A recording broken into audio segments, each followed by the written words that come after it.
ওই যে মৌলভীবাজার ছাত্র থাকি সমন্বয়ক থাকি এনসিপি থাকি ডাকাইতো হল যেটা আসই ইতার অবস্থা দুর্গতি দেখে আমার খুবই দুঃখ লাগে।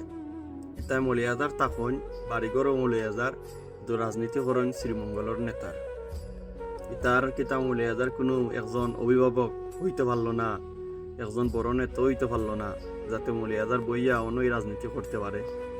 এখন তোর দুর্গতি দেখে আমাদের খুবই দুঃখ লাগে, খুবই কষ্ট লাগে।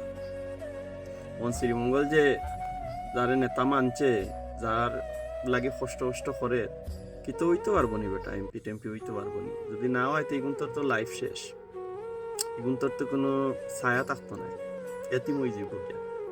এতিমুর উত্তান্তর একটা জায়গা আছে মাদ্রাসা এগুন তোর মনে এইরকম কোনো জায়গাও হইতো না।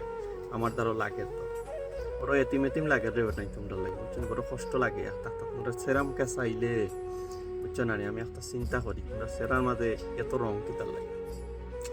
যারে দেখলাম একসময় যাই ও কিতা পুরান জিনিস করে তোমরা সরম দিতাম না, কিন্তু তোমরা লাগে বড় কষ্ট লাগে, বড় কষ্ট লাগে। তোমরা মৌলভীবাজারে পর্যন্ত নেতা উত্তা বানাইতে পারলাই না, অন্য একজন এমপি করার লাগে তোমরা না হয় তোরা আটা উঠে করলাই নি বুঝছেন। তোমরা হইতে মৌলভীবাজার থেকে হইতে 15-20 কিলোমিটার না নেই দূর হয়েছে শ্রীমঙ্গল যা।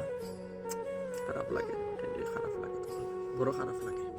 ডিসি স্যার কেমনে একজন শীর্ষ সন্ত্রাসীকে যে ওপেনলি শুট করছে তার জামিন হয়ে যায়, ডিসি জানে না, এসপি জানে না, ডিবির অফিসার জানে না, কেউ